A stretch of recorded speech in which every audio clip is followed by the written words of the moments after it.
Boa noite, pessoal. Tudo bem? Sou o Rodrigo. Vou estar ministrando a segunda aula referente ao ACV aqui na nossa disciplina de Gestão Ambiental em Organizações Empresariais. Vamos lá, então.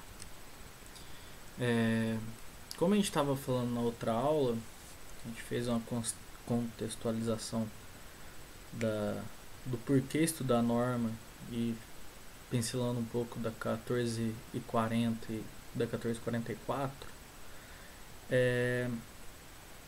vamos dessa vez já introduzir na 14.044. Conforme eu já falei antes, ela é mais aplicável que a 14.040.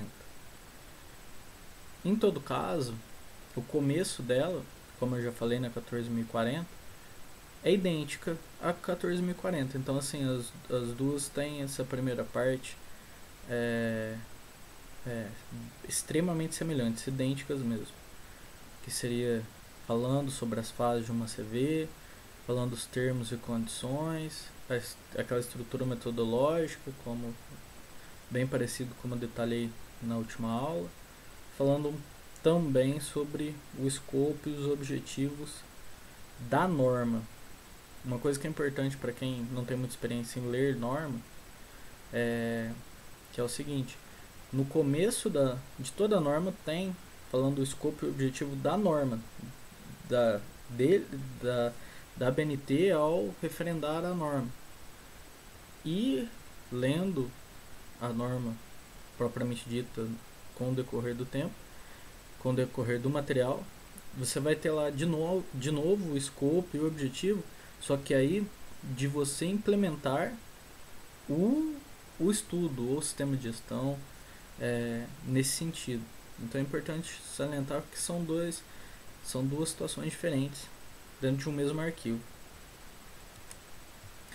Bom, aí agora já falando do escopo do estudo, né? Do escopo de um ACV, sintetizando, o escopo é bem grande lá na norma, mas os pontos principais estão dispostos aqui nesse slide, que seria o seguinte: a gente estabelecer uma função e uma unidade funcional da nossa análise, e assim começar a estabelecer fluxos de referência, no sentido de o que será entrada, o que será saída, como que eu vou interpretar isso, nesse sentido. Segundo fato importante, fronteira do sistema. Bem como naquele exemplo da última aula, da 14.040, onde até eu estava falando sobre a suinocultura, não sei se vocês se recordam. Então, assim, a gente deixar bem alinhado o que é o que no nosso sistema, porque vocês vão ver um pouco mais à frente na aula, a gente pode fazer o ACV em macro, né, como eu dei o exemplo na última aula, ou de um sistema pequeno. Eu posso fazer o ACV voltado para fontes estacionárias lá na minha planta, algo nesse sentido. Então, assim, é extremamente importante que eu faça bem a fronteira do meu sistema, até para quando eu for fazer a análise do meu ACV eu ter plena certeza de que eu estou analisando um sistema que já foi bem definido, né? E para isso os fluxogramas são extremamente válidos. Mais abaixo a gente tem também a metodologia de avaliação da ICV, no caso, né? E os tipos de impactos ambientais que podem gerar, e os tipos de impactos na minha análise. O que se refere a isso? É como que eu vou caracterizar o meu sistema, né? Como que eu vou caracterizar os meus indicadores, como que eu vou transformar os meus dados em indicadores, como que eu vou fazer essa junção, fazer essa interpretação dos meus fluxos de entrada e saída, fazendo a interação disso com os meus dados e assim transformando em indicadores. Então toda essa metodologia tem que estar previamente descrito no escopo. O escopo é como se fosse um manual do que será o, o meu ACV. E por fim, o que é extremamente importante é quais os dados eu vou usar, quais os tipos e quais as fontes dos dados que eu usarei. O que significa isso? Seria a gente deixar bem evidente o que a gente vai usar. Por exemplo, eu vou fazer uma estimativa, eu vou aqui comparar dados de estimativa de biogás. Então, eu vou comparar dados primeiro da literatura com não sei, valores teóricos, com valores de análise laboratoriais. Dali eu faço a remoção da DQO e aí eu estimo a quantidade de biogás gerado por um dado laboratorial. E eu tenho também um gasômetro na empresa e eu vou pegar o meu dado por lá. E aí eu vou fazer a iteração desses 3 tipos diferentes e saber fazer uma análise, que eu vou citar mais à frente, e aí saber fazer uma análise crítica nisso e saber a diferença de cada um desses 3 tipos e por que dessa diferença. Então é extremamente importante eu saber de onde eu vou tirar meus dados. Continuando, ainda falando sobre dados, a gente tem que saber escolher os dados muito bem de uma forma que eles venham a atingir os requisitos de qualidade dos dados. Então tem que ter os meus dados eles têm que permitir que eu faça uma análise temporal desses dados, uma análise crítica dos dados, uma análise de completeza dos dados, uma análise de sensibilidade. Os dados que são escolhidos, eles têm que transmitir qualidade. Então eles têm que ser escolhidos, as fontes, de forma extremamente precisa. E por fim, a gente tem que deixar bem definido no escopo as considerações quanto à análise crítica. Por exemplo, quem vai fazer a análise crítica? Vai ser um painel de auditores, um painel de auditoria. Será um auditor interno. Será um auditor só, mas terceirizado. Como que isso será feito? Isso tudo tem que estar bem descrito já no escopo. Agora, entrando já nas premissas de elaboração do arquivo, já entrando no inventário. O ponto focal do inventário é a gente saber validar os nossos dados e alocar bem eles. Então aqui tem essa imagem que eu coletei da própria norma. A aula foi toda baseada na norma, nem peguei nenhum outro exemplo de fora. E aqui mostra um passo a passo de como fazer o inventário, de como deve ser feito o inventário.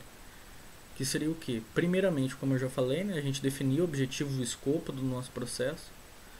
Logo abaixo, a gente preparar para fazer a coleta, elaborar uma folha de coleta, depois eu vou mostrar para vocês como é uma folha de coleta. Fazer a coleta e de onde tirar os meus dados, deixar sempre clara a fonte. Após validá-los, fazer a correlação deles com os meus processos elementares, os processos que são delimitados na minha fronteira. A partir daí, relacionar eles à minha unidade funcional, que são os meus fluxos, relacionar minhas entradas, minhas saídas, e fazer essas entradas conversarem com meus processos, com meus dados. Após isso, fazer a agregação de todos esses dados, e aí eu realizar o inventário de uma forma a refinar tudo isso dentro da fronteira do sistema. Então, quando eu chego nesses dados já agregados, eu faço uma revisão do sistema, vejo a folha de dados novamente, reviso essa folha de coleta e vejo se durante o processo onde teve a coleta, a validação e a correlação, se teve alguma alocação diferente ou se teve algum dado ou processo que mudou ao longo desse tempo. Então, a partir do momento que eu faça isso, às vezes isso pode acontecer várias vezes, e chegou ao ponto de não haver mais variação, o meu dado foi, o meu inventário foi refinado dentro da fronteira do sistema e o meu inventário está completado. Aí, partindo para análise do inventário, a gente tem as premissas obrigatórias, né? E também temos alguns pontos chaves, que seria o que? A seleção das categorias de impacto e os indicadores que serão gerados. Então, a gente tem que mais um passo a passo, né? Que seria o que? Primeiro, a gente tem o inventário, né? Então vamos pegar o exemplo deles aqui, o ácido clorídrico. Então foi inventariado toda a sistemática do ácido clorídrico no fluxo da atividade, todas as entradas e tudo mais, em quilogramas pela unidade que eu deixei evidente lá no meu escopo como fluxo de entrada, quilograma por este fluxo. A partir do momento que ele entra na fronteira do sistema, ele entra no meu mecanismo ambiental. Então, eu vou categorizar como ele pode impactar a minha fronteira. Neste caso, ele pode atuar na acidificação de algum sistema. Então, eu tenho esse resultado do inventário, né? Ele vai me dar todos os fluxos de entrada do ácido clorídrico, quanto de ácido clorídrico que entra, e eu sei que desse X que vai entrar, certa quantidade poderá propiciar acidificação do meio, de um modo que será caracterizado pelo meu modelo de caracterização. E como que eu vou deixar isso evidente? Pelo meu indicador.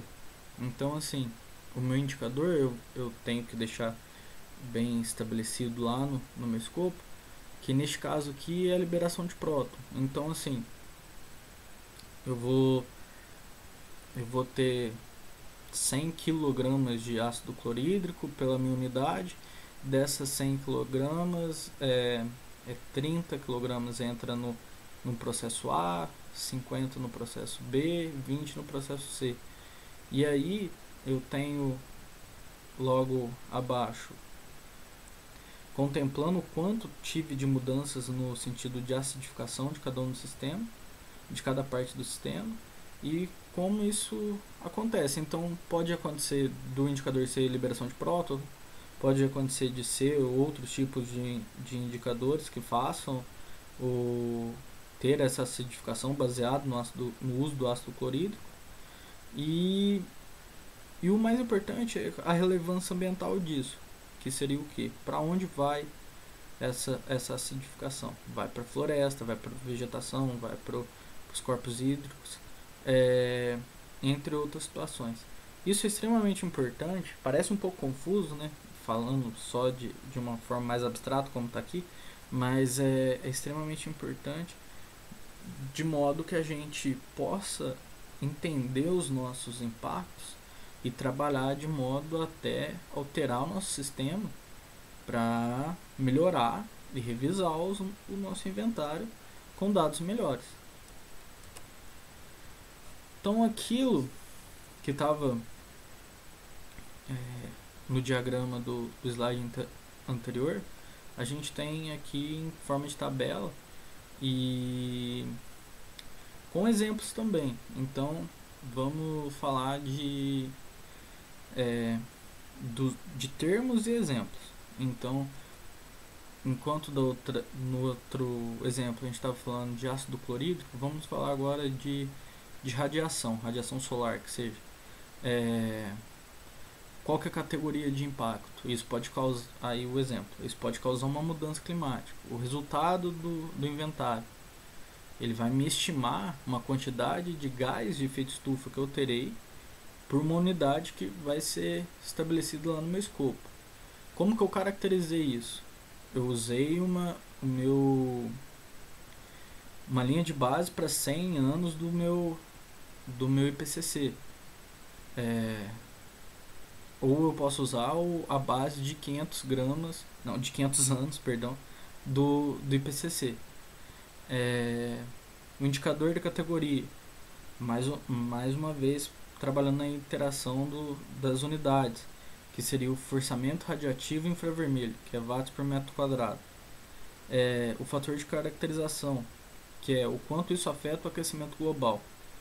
O resultado desse indicador de categoria, que é o quilograma de dióxido de carbono equivalente por unidade. Isso já conversa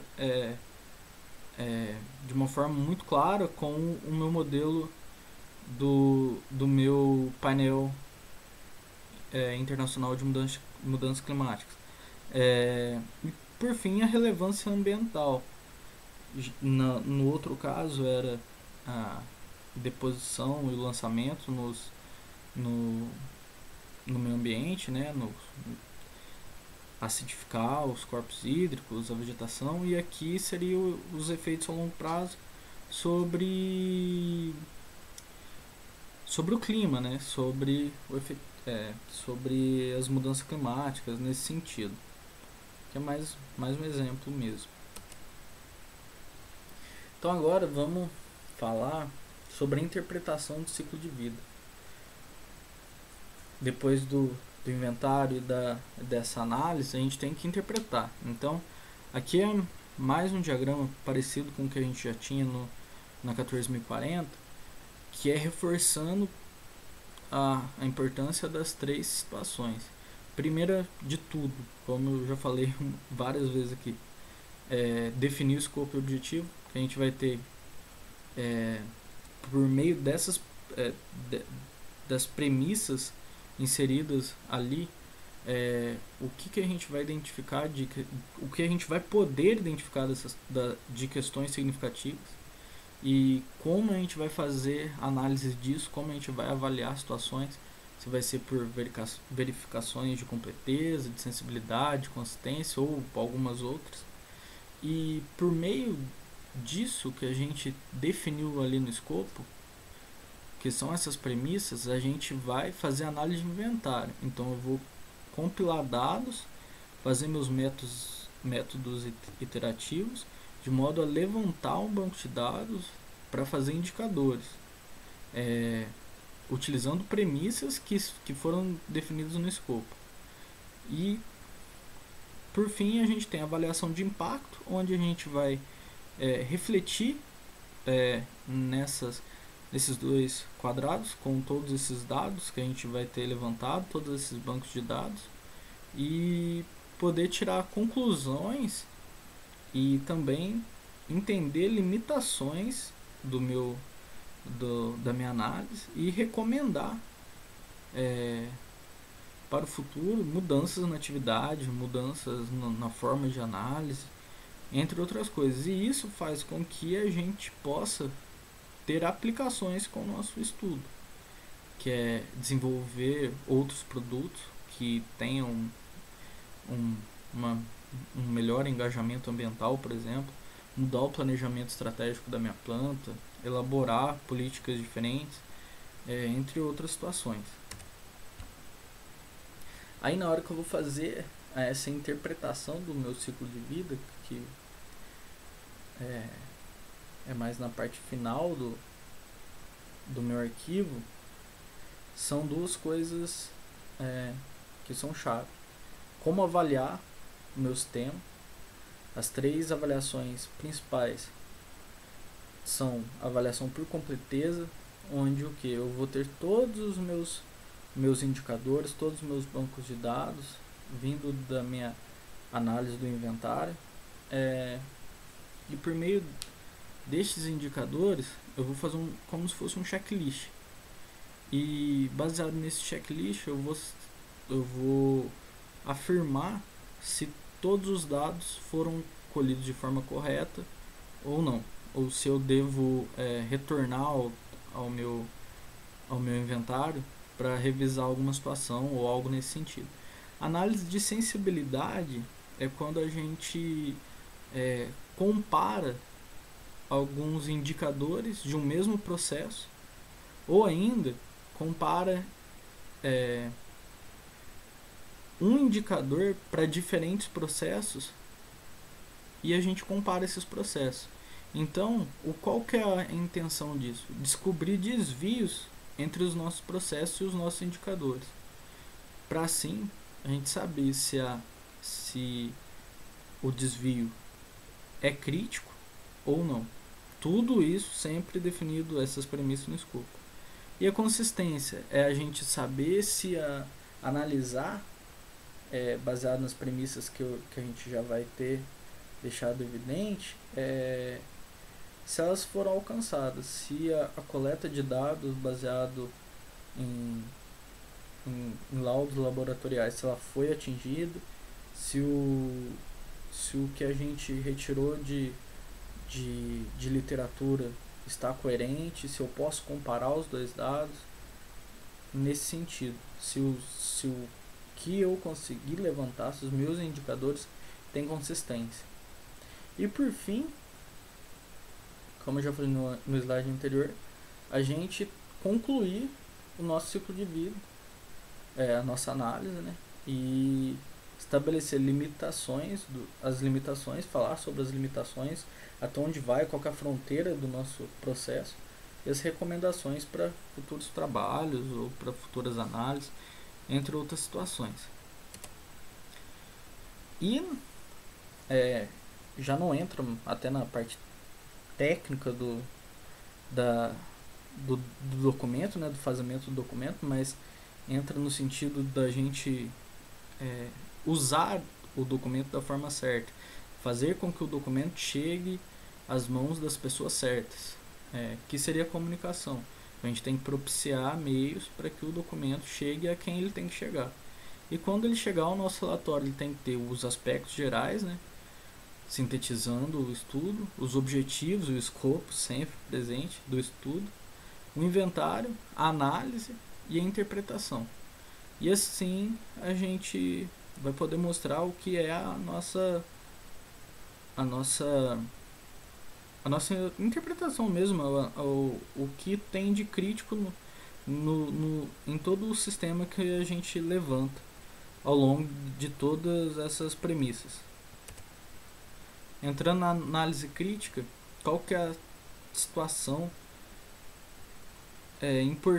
importantíssima da análise crítica? Validar tudo. Ela entra para revisar e validar métodos, os dados, as interpretações e o relatório final. Então é como se fosse uma auditoria mesmo. Tanto que lá no escopo a gente vai e define se quem vai fazer a análise crítica vai ser um auditor da própria empresa, um auditor terceirizado, ou se a gente vai fazer um painel de partes interessadas, pela importância da análise crítica. Outra coisa extremamente importante também é a transparência desses dados.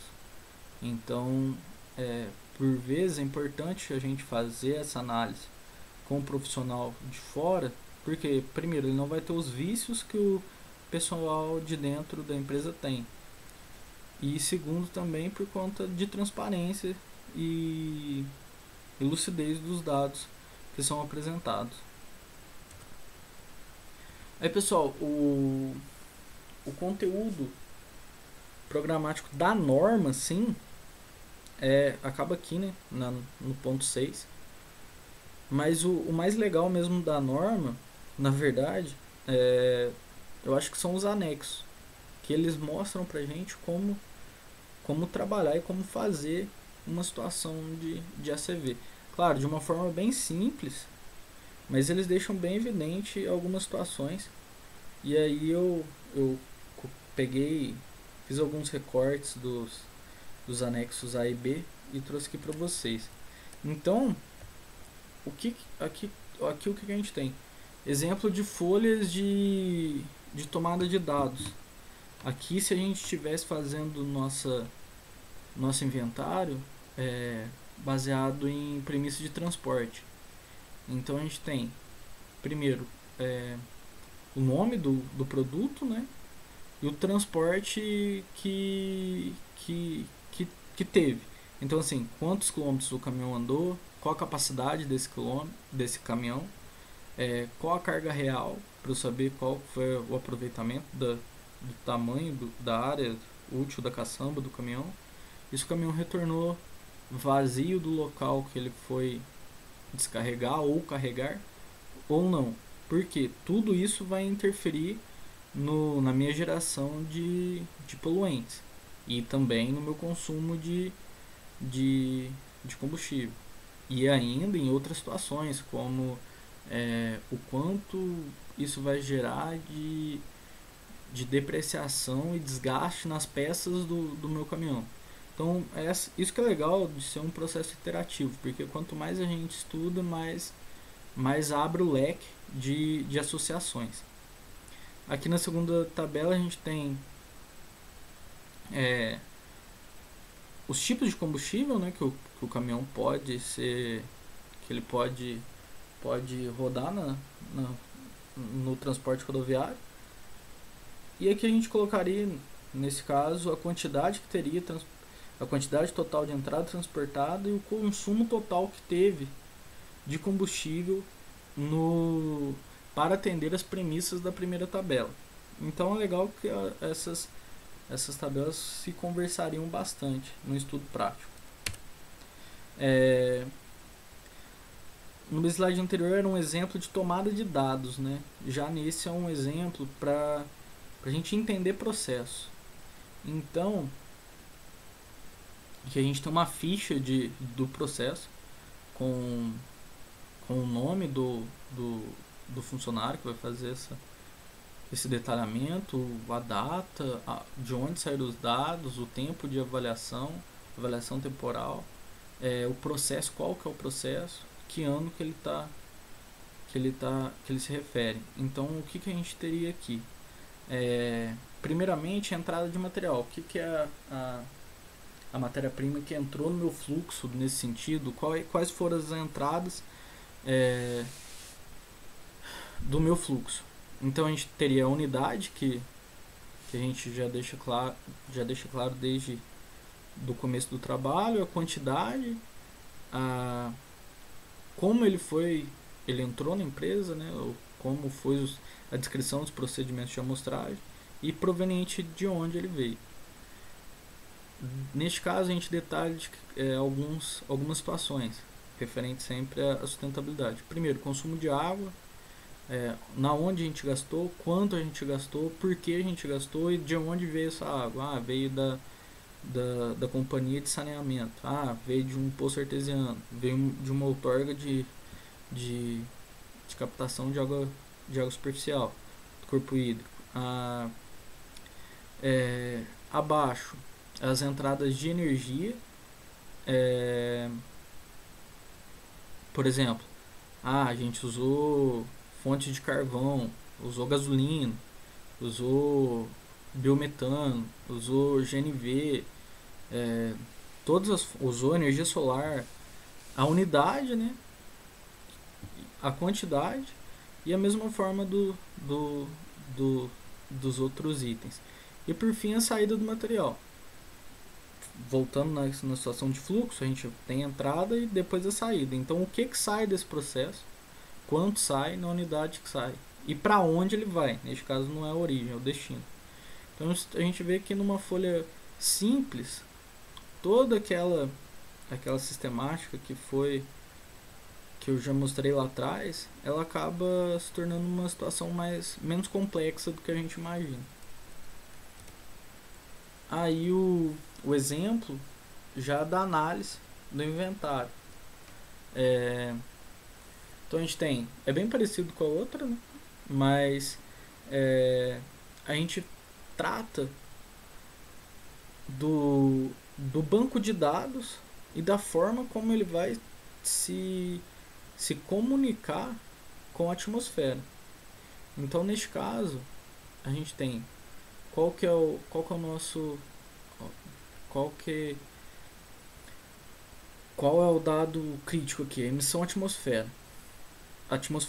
Então, qual a unidade que ele está, qual a quantidade e de onde veio a amostragem deles. É claro, a gente anexa a folha porque é um processo que vai ter que ser anteriormente descrito na minha análise.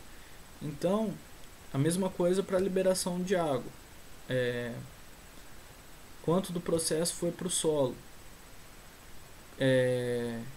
E outras situações, quanto do processo a gente conseguiu reutilizar, quanto do processo é rejeito mesmo, é material reciclável, não houve liberação, nesse sentido. E assim a gente sempre quantifica todos os indicadores, todo o banco de dados que a gente tem no nosso sistema. E até em situações diferentes, como ruído, quanto a gente tem de vibração no nosso sistema, de odor, de radiação. É bem é bem é bem amplo essa parte.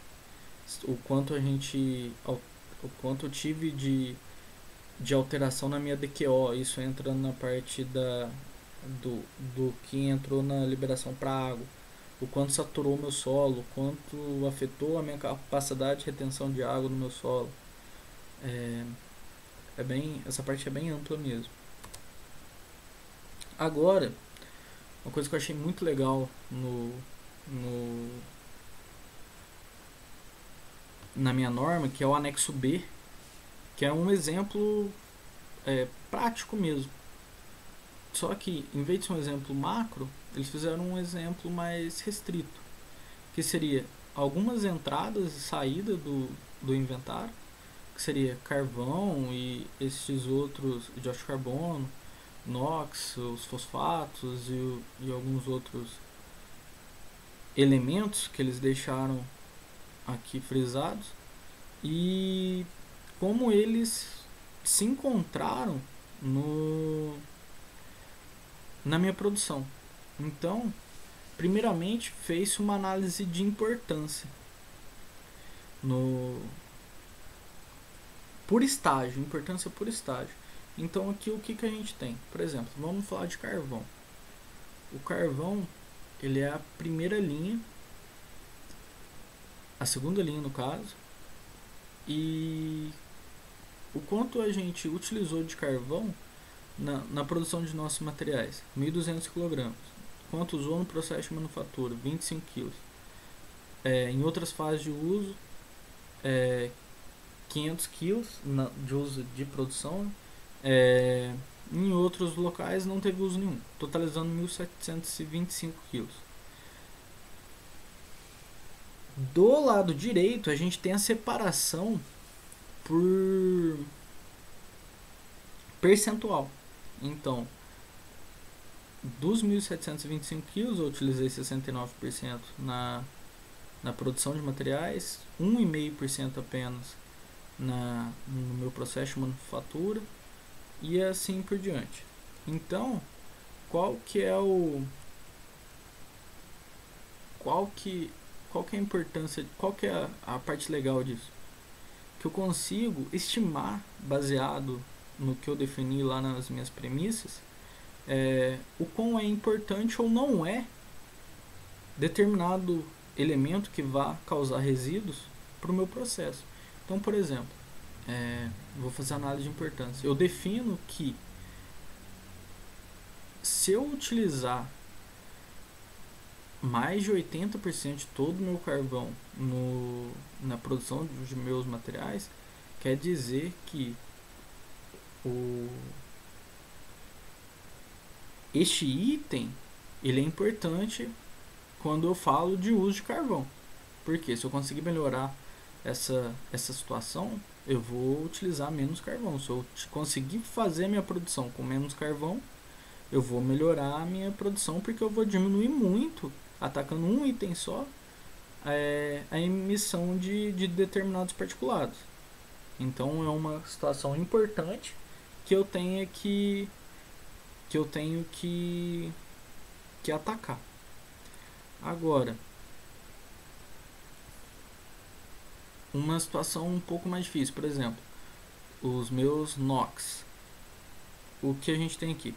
40 quilos na produção de materiais, o 10 de manufatura, 20 em outras fases de produção e 20 em outros momentos, totalizando 90 quilos. Na hora que eu vejo essa distribuição, ele tem 44,5% em uma, na parte de produção de materiais, 11% em manufatura, 22% em outras fases de produção e 22% em outras situações. Então ele está bem mais distribuído. Então, assim, talvez seja mais difícil eu tomar medidas de modo a atuar na importância deles. Mas aí a gente faz outras análises para conseguir atacar melhor essas determinadas situações. A segunda análise é a análise de grau de controle, o quanto eu controlo determinadas situações. Por exemplo, eu tenho aquela mesma distribuição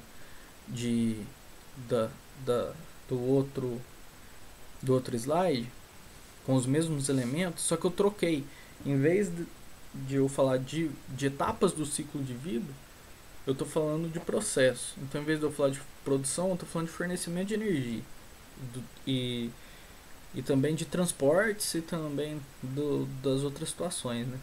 Então, se referindo ao carvão, ele mantém os mesmos gastos, né, os mesmos consumos, mas nesse caso ele vai ser 1.500, que em vez de for em produção, vai ser no fornecimento de energia para essa produção. E aí, no fornecimento de energia para essa produção, eu posso elencar e classificar com o quanto eu tenho controle dessas atividades. Então, por exemplo, aqui nessa situação nossa, a gente tem o fornecimento de energia relacionado ao carvão. Só que o fornecimento de energia ela está separada em energia da rede e uma energia produzida de forma local. Então, além disso, tem o transporte e outras situações. E aí eu faço minha classificação em grau de controle. O que? No caso, a letra A seria uma situação que eu tenho autocontrole, que eu consigo tomar atitudes importantes no ponto de controlar bem minhas atividades. A letra B, eu tomo medidas, mas que podem não ser tão efetivas. E na letra C é quando eu não tenho praticamente controle nenhum do nosso processo. Por exemplo, energia que vem da rede, energia que vem da concessionária. Então, a gente não tem muito controle sobre como vem a energia da CEMIG, por exemplo. Por mais que em empresas grandes a gente consegue ter um pouco de monitoramento, mas perto dos outros graus de controle é muito pequeno. Então, na hora que eu faço essa conferência, essa análise de processo e faço a comparação dela com a análise anterior, que seria a análise de importância, eu tenho alguns pontos bem legais. Por exemplo, eu sei que a minha energia, falando sempre, vou usar o carvão, que é a primeira linha, está mais fácil. Eu sei que a energia produzida localmente, eu tenho controle total sobre ela. Porque no que se refere a carvão. Porque no meu grau de controle ele é A. E eu sei que ali na minha parte de produção de materiais, eu uso bastante. Então é um ponto que eu posso atacar e posso utilizar de forma melhor para alterar um pouco e melhorar as minhas medições. Mais uma outra situação. A gente pode fazer análise de anomalias. Em que sentido? Aqui a gente separou, fez 3 classificações. Quando nós temos o ponto mais escuro, é porque teve algum resultado inesperado de ou baixa introdução de determinada situação no sistema ou de alta introdução. Quando é a bolinha transparente é porque ocorreu tudo normal, não tem nenhum comentário. E quando tem o jogo da velha é porque teve alguma ocorrência grave. Então, nesse sentido, a gente consegue entender se aqueles dados que a gente teve de importância e de graus de controle, se eles são verídicos ou não. Por quê? Falando do carvão, sempre o carvão, a gente sabe que na energia da rede pública não teve nada de errado, na energia produzida localmente não teve nada de anormal também, mas no transporte teve. Então teve um resultado inesperado lá, ou ele teve muito consumo ou pouco consumo. Isso pode fazer que esses 1.725 quilos não sejam os reais sempre. Foi o real naquela situação, mas que não sejam sempre eles. Então por isso é bom a gente até alinhar a questão da parte da análise temporal. Quantas vezes eu vou fazer isso? Quantas vezes eu vou repetir determinada situação para fomentar o meu banco de dados? Para que esses dados sejam sempre verídicos. Mesma coisa aqui aconteceria com os fosfatos. A gente vê que seriam pouquíssimos itens que não tiveram nenhum probleminha. E isso acaba sempre interferindo na qualidade dos meus dados. Então, agora, passando da parte, já finalizando a parte de inventário, o que a gente tem? Transformar todos aqueles dados, todas aquelas situações, todos aqueles casamentos em indicadores. Então aqui a gente tem o potencial de aquecimento global. Vamos utilizar ele como indicador. Então, como que a gente faz? Baseado no meu potencial de aquecimento global, a gente tem o que cada material gerou, baseado na premissa do PAG 100, o que cada material gerou de quilograma de dióxido de carbono equivalente. Então, o que seria essa premissa do PAG 100? Eles fizeram uma forma de meio que linearizar, pelo que eu entendi, o potencial de aquecimento global. Então passaram tudo para quilograma de dióxido de carbono equivalente. Então nesse caso aqui a gente tem várias situações, mas que se remete ao quilograma de dióxido de carbono equivalente. Então a gente sabe que baseado em todas aquelas premissas, a gente teve que nos processos de produção de materiais, nós tivemos praticamente 5 vezes mais geração de dióxido de carbono equivalente, o que é extremamente danoso à questão de aquecimento global, do que o processo de manufatura, por exemplo. E nisso faz com que a gente entenda cada vez mais. A gente já vem com o entendimento, a partir do momento que nós vamos fazendo as análises, baseado no nosso inventário, a gente vai cada vez mais pegando corpo na parte de transformar em um indicador. Na hora que a gente vê só a primeira tabela, o dado fica meio cru. Na hora que a gente vai ver na segunda, terceira e por aí vai, a gente vê que toma corpo e que nós acabamos entendendo da onde que vem as situações críticas no sistema. Uma outra situação é só passando os valores para um percentual. Em que sentido? Eu sei que o processo de manufatura do meu dióxido de carbono, ele corresponde a 2%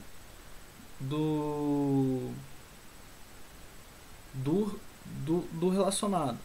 Na hora que eu somo todo o processo de manufatura, eu tenho 10,4%. Na hora que eu somo com os outros subtotais, eu tenho 100%. Então, eu consigo fazer essa análise por item, percentual por item, o que também é bem interessante.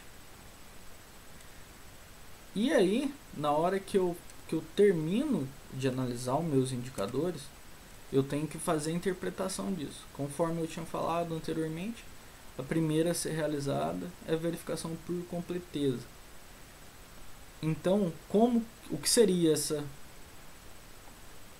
verificação por completeza? Voltando ao nosso exemplo, situação de produção de material. Nós teríamos duas opções, uma opção A e uma opção B. Na opção A, nós conseguimos retirar todos os dados que poderiam ser gerados no sistema. Neste caso, sim, a opção B também. Com relação ao fornecimento de energia, a opção A sim, só que na opção B faltaram dados. Então o que a gente faz? A gente volta no inventário, faz a revisão da folha de dados e assim a gente faz o recálculo. No transporte, aqui está que eles não souberam afirmar. Então a gente verifica o inventário de novo, no sentido de pelo menos revisar e ver se está tudo certo mesmo. A mesma coisa as outras situações. Sempre comparando um com o outro e entendendo a relação das duas opções também. É bem simples, mas é importante. A segunda é a verificação por sensibilidade. O que seria essa verificação? Neste caso aqui a gente tem novamente a opção A e a opção B. E a gente tem alguns dados de entrada para o potencial de aquecimento global, que seria o PAG 100 de carbono equivalente e o PAG 500. Então, é muito interessante a gente entender no sentido de que vamos observar a pontuação para o PAG 100 de carbono equivalente da opção A, 2.800, opção B, 3.200, uma diferença de 400. Só que na hora que eu observo essa pontuação para o PAG 500, que é referente a 500 anos, a opção A já mudou, já é mais crítica para o sistema do que a opção B. Isso é extremamente importante. E apenas fazendo essa análise de sensibilidade que a gente acaba entendendo isso. Por quê? Passou de 2.800 para 3.600. É um desvio de 800 a mais. E na hora que a gente compara um com o outro, isso é de 800 a mais, comparando o PAG 500 com o PAG 100.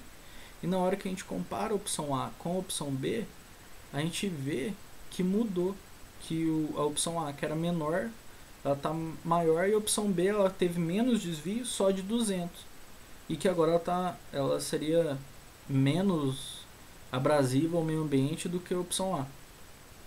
Isso é importante a gente ver e analisar bem esses dados, porque é uma matriz bidirecional. Tanto se você interpretar determinada linha inteira com determinada coluna, a gente tem uma análise, e a mesma coisa se a gente fizer o contrário.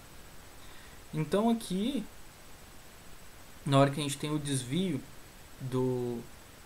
da opção A do PAG 100 para o PAG 500, é um desvio de 28%. Isso é bem importante. Então isso é significativo. E na hora que a gente tem o desvio da opção B, de 3.200 para 3.400, isso não é tão significativo quanto a opção A. Então, no que se refere à sensibilidade, a opção B ela é mais viável do que a opção A. Sempre, claro, a gente vai ter que pensar nos objetivos, né? Falar, não, minha análise de ciclo de vida ela é importante, ela termina em 100 anos. Então, se fosse assim, se a fronteira do meu sistema fosse essa, a opção A seria mais vantajosa. Se for 500 anos, opção B.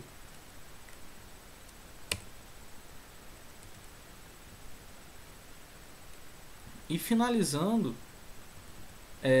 a gente tem a última verificação, que seria da robustez do sistema, que seria ver. Aqui a gente tem, mais uma vez, várias opções, e nós temos verificações, formas de verificação. Então, por exemplo, como eu estava falando lá no começo, a fonte dos dados.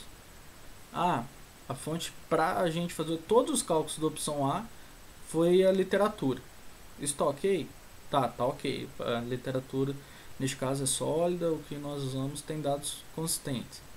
Então tá ok. Na opção B nós tiramos dados primários, então ok.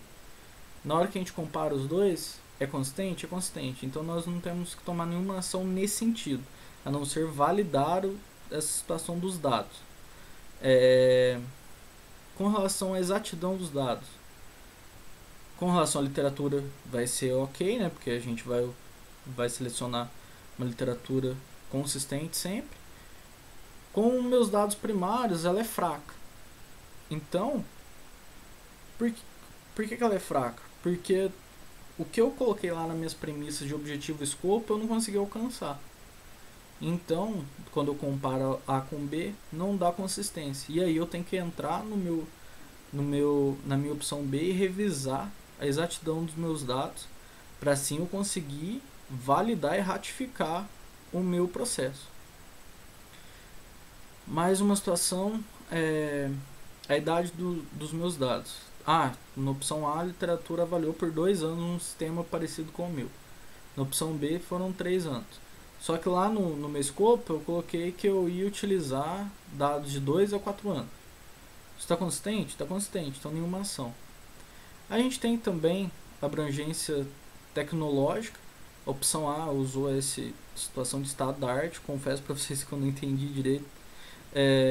E a opção B, planta piloto.